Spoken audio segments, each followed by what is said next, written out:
Sudah kalau masuk di wilayah zona merah dan sudah ditunjukkan ada larangan dari pemerintahan setempat, kemudian juga sudah berlaku, nah, langkah lebih baiknya tunaikan di rumah. Ya, tidak perlu memaksakan ke masjid. Ya, hadis yang terkait dengan ini? Nabi SAW pernah menyampaikan dalam hadis riwayat sahabat Abu Hurairah radhiyallahu taala anhu, Nabi menyampaikan, "Idza maridal 'abdu aw safar kutiba lahu mithla ma kana 'alaihi muqiman sahihan." Ya, jika seorang hamba sakit atau sedang dalam perjalanan, ya, atau dalam kondisi tidak bisa memungkinkan menunaikan amalan rutinnya karena kondisi tertentu, ya, maka dia mendapatkan pahala yang sama dalam kondisi dia sehat dan mukim, walaupun mengerjakan amalan tidak seperti mulanya. Contoh paling gampang begini. Ada orang biasa ke masjid, kaki sakit, gak bisa ke masjid, dipaksakan sulit, ya, sulit sekali. Maka dalam hal dia sholat di rumah, itu pahalanya sama dengan kebiasaan dia sholat di masjid. Dihitung sama. Safar, saya mau ke Bandung, macet luar biasa. Lalu saya istirahat di kilometer 57. Ya, saya sholat jamak qashar bahkan. Zuhur, asar disatukan. Dua, bahkan nggak sholat sunnah. Ya, itu kebiasaan saya tetap dituliskan serupa. Pahalanya tetap sempurna, sunnahnya dituliskan karena kebiasaan kita sebelumnya. Jadi jangan khawatir kalau ada memang yang sudah terbiasa ke masjid, pasti ada kerinduan, pasti itu. Ada pengen, rindu, ya sudah ada kebiasaan, tiba-tiba memang di situ isunya luas, tersebar, zonanya merah. Bukan hanya zona merah, kadang-kadang zona kan dibuat umum. Ya, misalnya sudah ada suspeknya, nggak bisa diprediksi apa seperti apa, ya dia tunaikan di rumah. Ya, apalagi khawatir. Ya, misalnya kalau ke masjid saya khawatir, ya sudah di rumah. Ya, tapi dalam kondisi ini pun tetap di masjid itu ada yang bertugas untuk adzan, ya, dan yang standar di situ untuk memakmurkan masjidnya. Jadi jangan sampai ada kalimat nutup masjid. Aneh itu. Jadi mohon maaf, jadi jangan sampai ada kalimat yang keliru. Ini saya perhatikan banyak mufti nih saat ini. Jadi semua orang kayak pada jadi mufti ahli fatwa ini. Padahal kan tempatkan pada tempatnya. Jadi bukan menutup masjid. Oh ya, hanya mengalihkan berjamaah ke rumah bagi wilayah yang terdampak. Ya, cuman yang adzan yang tinggal di masjid ya tetap adzan di situ, imam rawatib di situ yang tinggal.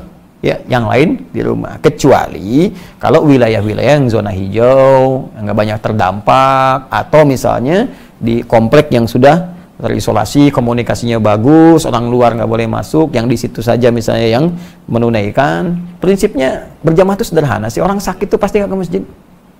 Gitu. Jelas ya?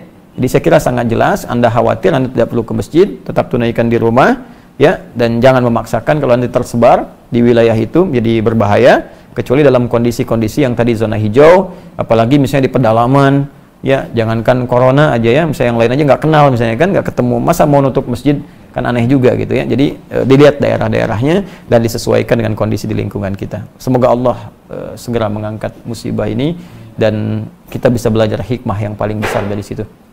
Ya, sebetulnya begini, kita harus banyak merenung ya. Kenapa Allah sampai mengeluarkan kita dari rumahnya?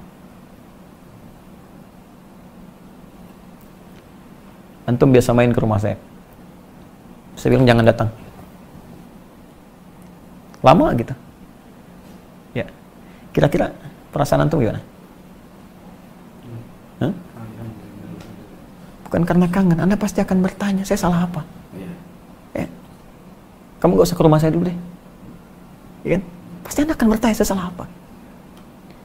Sekarang Allah lewat fenomena ini meminta kita keluar dari rumahnya. Sebagian tempat, banyak tempat. Jadi orang yang imannya sadar pasti akan bertanya, ya Allah, saya salah apa gitu? Apa yang saya perbuat selama ini? Atau apa yang salah di lingkungan saya? Karena kadang kita nggak salah tapi ada perbuatan lain yang dikerjakan oleh satu orang, yang lain berdampak. Ya, ada yang demikian sifatnya. Orang mabuk berkendaraan, yang mabuk dia, cuman kendaraan nyasar sana sini, yang ketabrak orang banyak. Ya, makanya mabuk dilarang, minuman keras dilarang karena bisa membahayakan orang lain.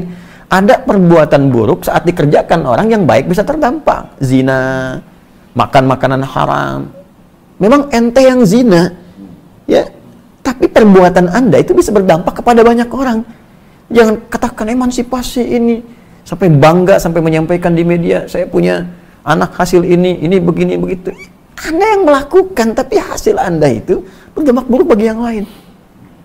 Makanya saya pikir ini waktu yang pantas untuk bertobat untuk kita semua. Ya, malam bangun lah. Minimal satu-satu di antara kita tuh bertobat, minta sama Allah, minta ampun, ya Allah ampuni saya. Ya, jangan berpikir tentang kiamat yang besar gitu. Kiamat kecil saja belum tentu kita siap.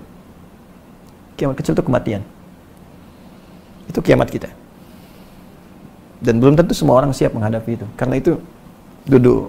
Ini Allah sudah sangat sayang kepada kita mengingatkan. Ada yang salah, cepat perbaiki. Ya, tata kembali, pelajari apa yang salah selama ini. Ini kan dengan musibah itu kadang tampak segala hal yang bisa diperbaiki. Genteng bocor.